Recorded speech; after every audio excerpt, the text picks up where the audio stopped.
Grade 3, welcome back with Christian education subject. Here, I'm Miss Kalima. I'm so happy to see you. How are you, friends? I hope that you and your family are in good conditions. Well, today we are going to learn our new topic, Aku Tidak Bisa Hidup Sendiri. Our previous lesson, we will learn about Aku dan kamu pasti bisa. Okay, before we continue our topic today, let's pray first. Let's fold our hands, close our eyes, and let's pray together.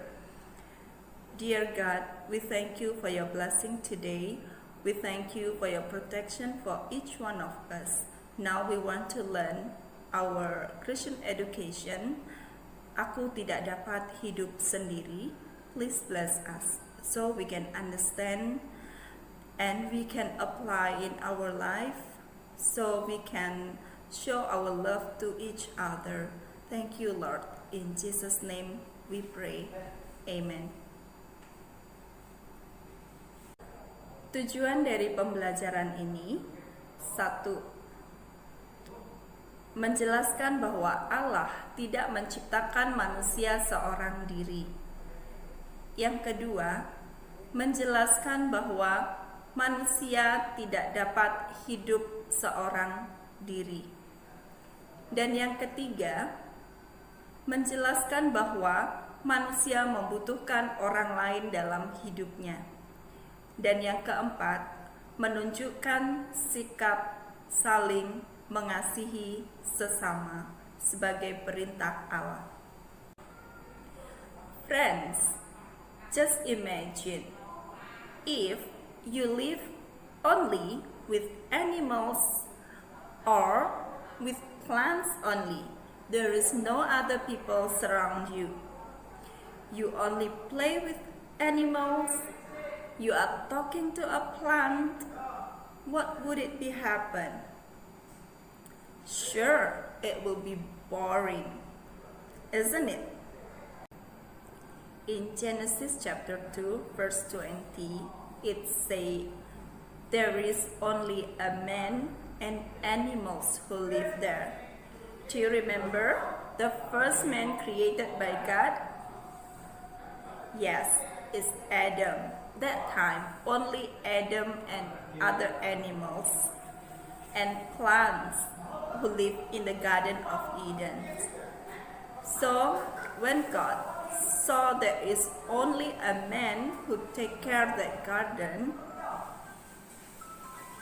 God was thinking that would be good if there is a man can help Adam. Let's listen to this explanation. Tuhan menciptakan manusia tidak seorang diri. Manusia diciptakan untuk hidup bersama dengan manusia yang lain. Keinginan untuk hidup bersama dengan yang lain menjadikan manusia disebut sebagai makhluk sosial. Sebagai makhluk sosial, manusia memiliki dorongan dalam dirinya untuk berinteraksi dengan orang lain.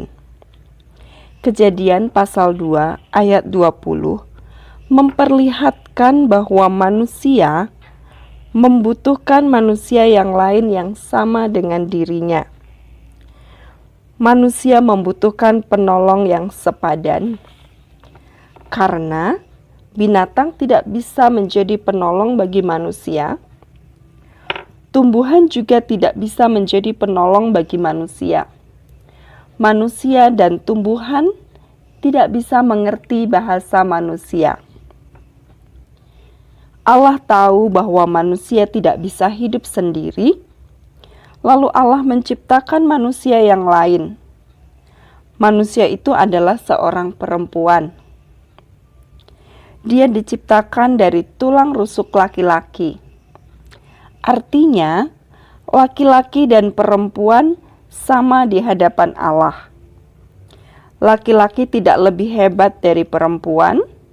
Perempuan pun tidak lebih rendah dari laki-laki. Laki-laki dan perempuan harus saling menolong. Ya, jadi manusia yang pertama yang diciptakan oleh Tuhan Allah adalah Adam dan Hawa.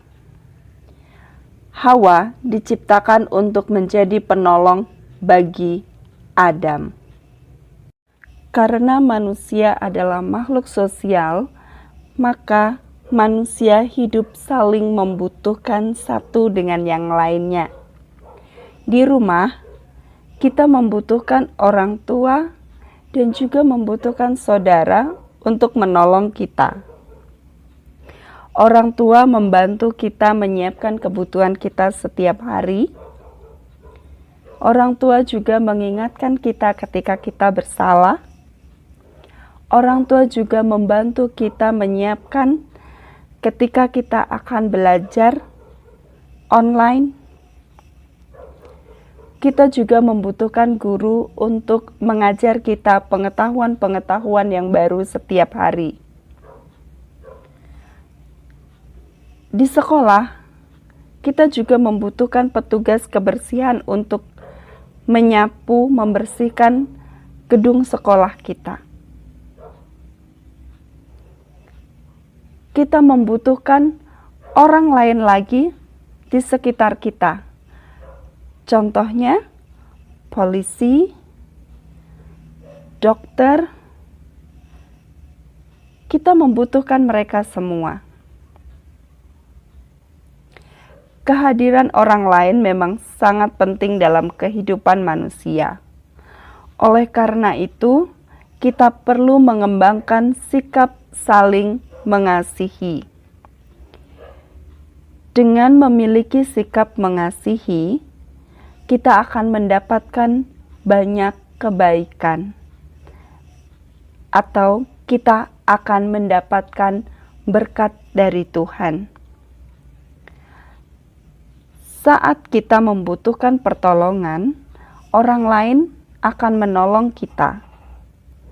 Ketika kita memberi pertolongan, orang lain akan menerima dengan sukacita. Mengapa kita harus mengasihi orang lain? Ingat bahwa Tuhan telah mengasihi kita terlebih dahulu, maka kita harus mengasihi sesama. Friends, Allah tahu bahwa kita tidak dapat hidup sendiri, maka Allah memberikan kita orang-orang yang ada di sekeliling kita untuk saling mengasihi dan saling menolong. Jadi kita harus bersyukur dengan kehadiran orang-orang yang ada di sekeliling kita. Kita harus bersyukur untuk kehadiran orang tua kita yang setiap hari membantu kita, menolong kita, menyiapkan kebutuhan kita setiap hari. Kita harus bersyukur. Bagaimana caranya kita bersyukur? Dengarkan nasihat orang tua,